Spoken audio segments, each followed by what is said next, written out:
Bonjour, c'est Capucine Verselotti, ostéopathe, passionnée de biomécanique et de physiologie humaine.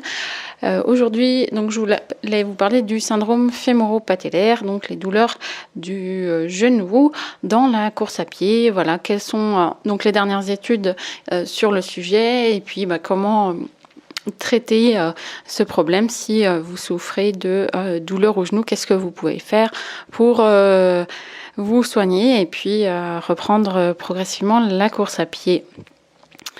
Syndrome fémoro-patellaire, c'est des douleurs autour de la rotule, c'est rien de bien compliqué, qui peuvent arriver à l'effort, mais qui peuvent aussi des fois être présentes à la marche. Donc, je me suis pas mal appuyée sur un article qu'a écrit Jean-François Esculier, qui fait partie de la clinique du coureur, qui est une des références dans le monde de la course à pied, et un des articles qu'il a écrit récemment. Donc, qu'est-ce qu'il nous dit déjà, il défait certaines croyances que dans le milieu, par exemple, que les problème de genou, c'est lié au pied plat, au genou qui rentre en dedans, ou aux genoux un peu comme Lucky Luke, qui vont engendrer ce genre de problème. Et donc, les études montrent qu'il n'y a aucun lien entre ces positions de genou et les douleurs du genou.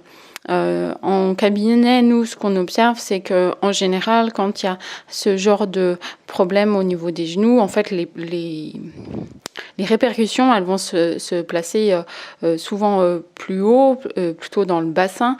Quelqu'un qui a des genoux varus, on appelle ça comme Lucky Luke, il va plutôt avoir un bassin qui est bloqué avec une mauvaise dissociation des ceintures. C'est l'incapacité à tordre le bassin à droite et à gauche en marchant.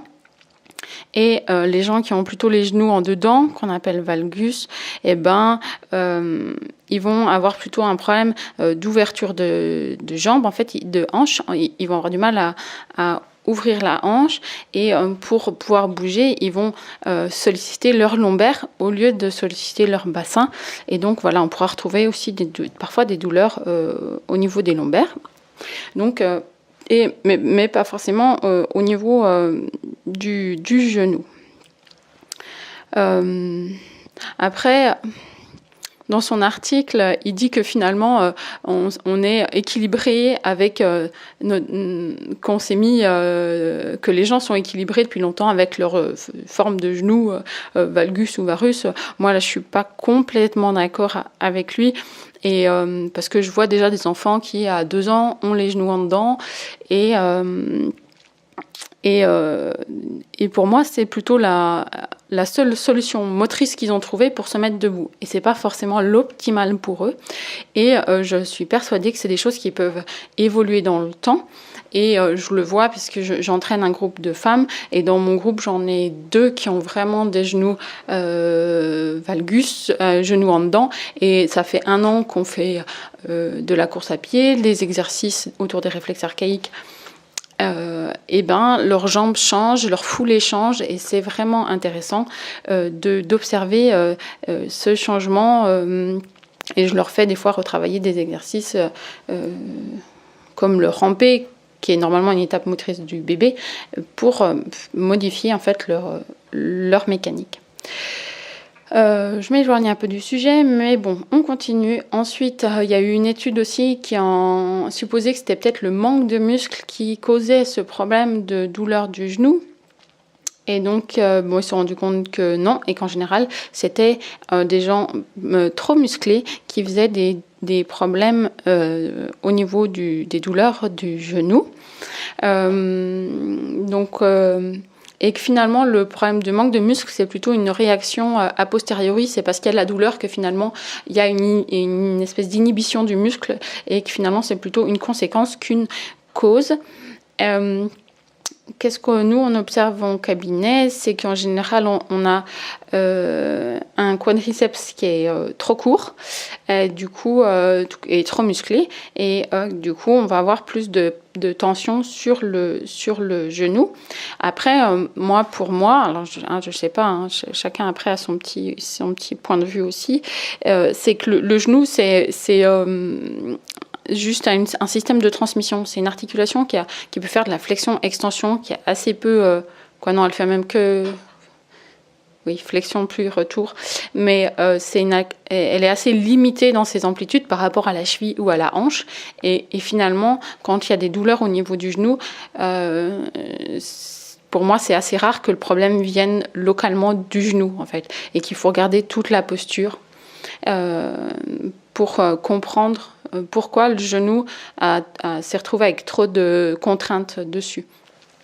Et souvent, on retrouve quand même des gens qui n'ont pas de pas postérieur. Donc, c'est-à-dire que quand on marche ou quand on court, il y a une partie de la jambe qui doit à un moment passer derrière nous, derrière le centre de gravité. Et en fait, c'est des gens qui vont utiliser que le pas antérieur, donc devant eux, et qui vont pas du tout utiliser donc leurs orteils, leurs fessiers pour mettre en route le pas postérieur. Quels sont les facteurs de risque dans ces problèmes de genoux? Donc, on va retrouver un problème de déséquilibre entre les charges appliquées et la capacité du corps à récupérer. Donc, souvent, les douleurs, elles arrivent aussi quand les gens ils se remettent à faire des intensités, augmentent leur volume, augmentent leur vitesse ou ont des problèmes pour récupérer. Ça veut dire plus de stress au travail, manque de sommeil, ou il y a l'arrivée d'un bébé, on dort moins bien. Et du coup, le corps, il va être moins capable de récupérer. Et du coup, on va avoir les douleurs qui vont arriver. On peut avoir aussi des modifications mécaniques liées à la chaussure, mais c'est... Bon, ça, c'est tout un domaine. Si vous voulez en savoir plus, vous pouvez aller chercher un peu des infos sur la clinique du coureur. Ils ont pas mal de choses. Et...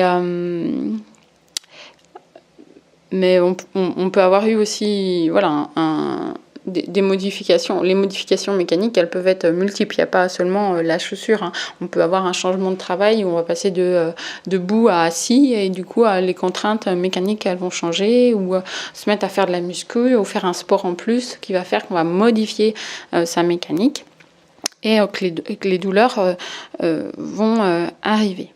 Alors maintenant, je vais vous donner tous les conseils qui ont été validés scientifiquement pour pouvoir reprendre la course à pied et pour pouvoir gérer ces douleurs du genou. Donc déjà, ce qui est conseillé, c'est comme moi, parce que là, c'est pas les études scientifiques, c'est une séance d'ostéopathie obligatoire. Et ensuite, qu'est-ce que vous allez pouvoir mettre en place? C'est de ne pas dépasser 2 sur 10 au niveau de l'échelle de la douleur. 0, c'est pas de douleur. 10, vous tombez dans les pommes tellement ça fait mal.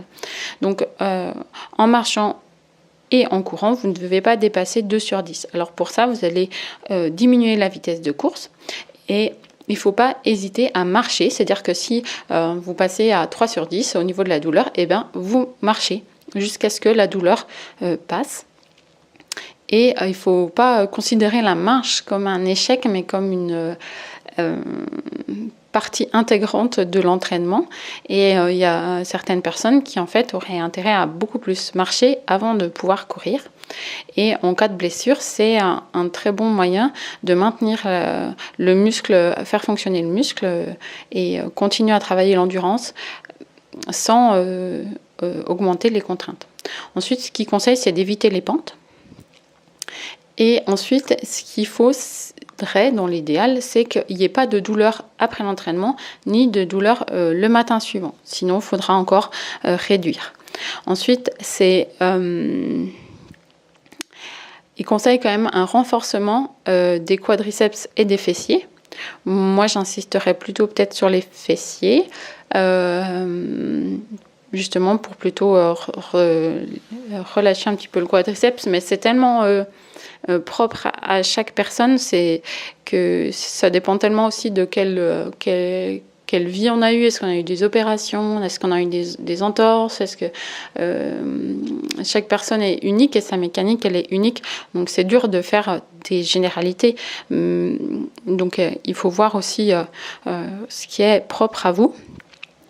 Ensuite, ce qui est conseillé, c'est d'augmenter la cadence de la foulée de 10% à peu près.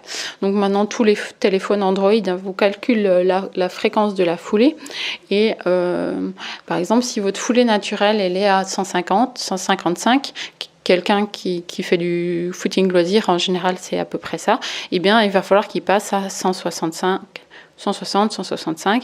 Donc ça fait des pas plus petits, mais normalement on ne devrait pas augmenter la vitesse. C'est-à-dire qu'on devrait arriver à faire une fréquence plus élevée sans augmenter la vitesse. Et une autre consigne qu'il propose, c'est de courir sans bruit. Et moi ça c'est quelque chose que je donne souvent parce que ça va. Quand on court sans bruit, en fait, il y a moins de vibrations qui se fait au niveau du genou, du dos. Du coup, on va forcément modifier un petit peu sa foulée pour avoir un meilleur amorti, voilà, on va changer des choses et la consigne sans bruit est vraiment intéressante pour modifier sa foulée. Après, si vous voulez vraiment aller plus loin pour modifier votre foulée, moi j'ai mis en place une formation que vous pouvez trouver sur mon site qui vous expliquera comment modifier votre foulée pour avoir une foulée plus légère, plus aérienne, utiliser les réflexes archaïques, les exercices qui vont pouvoir vous aider et puis comprendre la physiologie de l'effort, voilà, plein de choses. Vous pouvez retrouver sur mon site. Ensuite, pour moi, une chose qui ne parlait pas du tout dans cet article, c'est l'alimentation. Parce que quand on a des douleurs, c'est forcément qu'il y a une inflammation locale. Et pour moi, l'alimentation, elle a un facteur important parce que si on est en bonne santé, qu'on mange des choses saines, et notre corps il va être capable de gérer l'inflammation plus facilement que quelqu'un qui boit des boissons gazeuses et qui mange des choses pas très équilibrées. Je vous fais pas un dessin. Donc je vais vous donner 2-3 petites choses qui vont vous permettre peut-être de modifier des choses pour vous aider à gérer quand il y a ces douleurs qui arrivent. Donc la première chose qui est conseillée, c'est de vérifier que vous avez une bonne barrière intestinale et que vous n'avez pas de perméabilité au niveau des intestins. Et ce qui va augmenter la perméabilité, c'est par exemple le gluten. Donc qu'on retrouve dans plein de choses. Après, on n'est pas obligé d'être strict, mais par exemple, le temps de gérer la douleur, de diminuer le pain, les pâtes, toutes ces choses-là. Pour que notre intestin il soit en meilleur état et capable et moins perméable. Ensuite, pour le réparer, on peut avoir les probiotiques et tout ce qui est lactofermenté, comme le kéfir, les légumes lactofermentés. Ensuite, moi, ce que je conseille souvent à mes patients, c'est qui ont des problèmes de douleur, de sportifs, tendinite, tout ça, c'est de compléter en oméga 3. Au moins le temps de la douleur, mais l'idéal pour moi, ça serait quand même de le compléter dans l'alimentation via les poissons gras, via des huiles de bonne qualité, riches en oméga 3, comme l'huile de lin, l'huile de cameline, noix, noisettes, ces choses-là. Et ensuite de privilégier des aliments alcalins, donc je ne sais pas si vous avez ces notions, acide, basique, voilà, on va plutôt, et plus on a d'acidité, plus le corps il va être facilement à faire des inflammations.